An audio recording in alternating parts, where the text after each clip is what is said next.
Ministre, pour la dernière question, je voudrais donner la parole à Monsieur Ben Slimane, qui représente l'organisation Lam et Cham.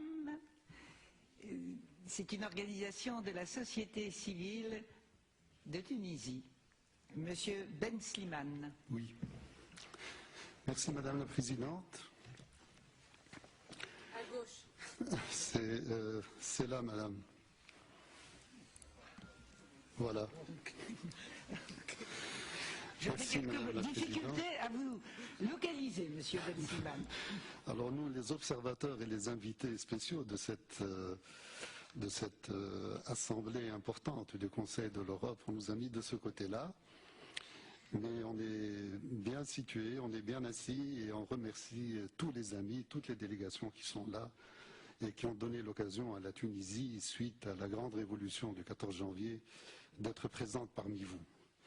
Nous sommes une petite délégation qui représente la société civile et politique de la Tunisie révolutionnaire. Je représente moi-même et je suis président d'un réseau de 84 associations citoyennes qui s'appelle Lam et Cham, qui veut dire être ensemble ou avançant ensemble. Donc c'est un réseau associatif important, je pense que c'est un des réseaux les plus importants qui agit dans l'espace citoyen et de la reconstruction démocratique de la Tunisie. Je suis accompagné par Madame Meziou, qui est la secrétaire générale adjointe d'un nouveau parti politique qui est né après le 14 janvier, qui s'appelle AFAC, et qui veut dire perspective démocratique. Et je suis accompagné également par Madame Neila Kileni, qui est la responsable d'une association qui s'appelle Génération Tunisie Libre. Alors, je vous remercie tous pour nous avoir accueillis. Je ne dirai pas beaucoup de phrases et j'ajouterai pas beaucoup de discours. Je dois vous dire mais que vous posez votre question, Monsieur, oui, Monsieur alors, le Ministre. À Monsieur le Ministre, j'aimerais l'informer, attirer son attention sur un fait très grave qui s'est passé hier à Tunis. Notre collectif d'associations a organisé une manifestation de soutien aux artistes et à l'expression libre des intellectuels au centre-ville de Tunis dans un cinéma qui s'appelle l'Africa. Et un quart d'heure après le début de cette manifestation de soutien aux artistes, nous avons été agressés par un groupe de 70 à 80 personnes qui sont facilement reconnaissables. Ce sont des islamistes extrémistes qui s'appellent Hizb al-Tahrir, qui veut dire le parti de la libération, mais qui n'a rien à voir avec la libération ni démocratique ni citoyenne.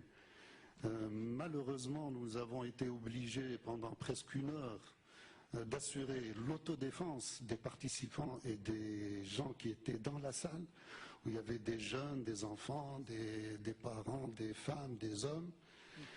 Et j'aimerais aussi dire que les forces de sécurité et les forces de police ont mis une heure pour arriver sur place alors qu'elles sont situées à 50 mètres de la salle. Le gouvernement de la transition doit être là. Et il doit être dans la rue, il ne doit pas être dans les salons, il ne doit pas être dans les ministères, il doit être dans la rue pour défendre la citoyenneté et pour soutenir les organisations citoyennes. Nous sommes dans les places publiques et dans les villages. C'est là où la bataille a lieu. Voilà, j'aimerais que le Conseil de l'Europe aussi soit vigilant par rapport à ça et apporte tout son appui à la société citoyenne, à toutes les organisations qui luttent pour la démocratie et qui luttent pour la parité et l'égalité. Merci, Madame. Merci, Monsieur. Vous voyez que la liberté de parole est très respectée dans cet hémicycle. Monsieur le Ministre, je vous en prie. Je peux qu'adhérer et soutenir les propos de mon collègue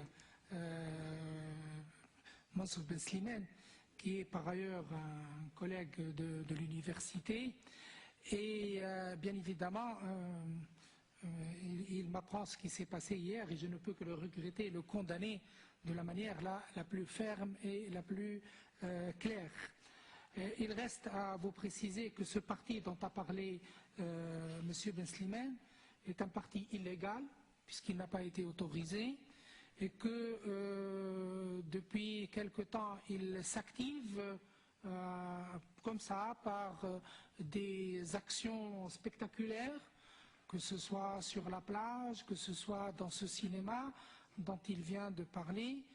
Et bien évidemment, le rôle des forces de l'ordre actuellement est un rôle un peu difficile à assumer, dans la mesure où les forces de l'ordre elles-mêmes connaissent pas mal de contestations en leur sein. Nous avons même assisté et nous assistons à des mouvements de grève au sein des forces de l'ordre. Et comme je le disais, évidemment, la recomposition de tout cela est une recomposition difficile. Mais ce que je voudrais dire pour rassurer tout le monde, c'est que le gouvernement ou toute autre institution officielle ou non officielle est loin d'être derrière ce genre de perturbateurs, ce genre d'antidémocrates et de contre-révolutionnaires.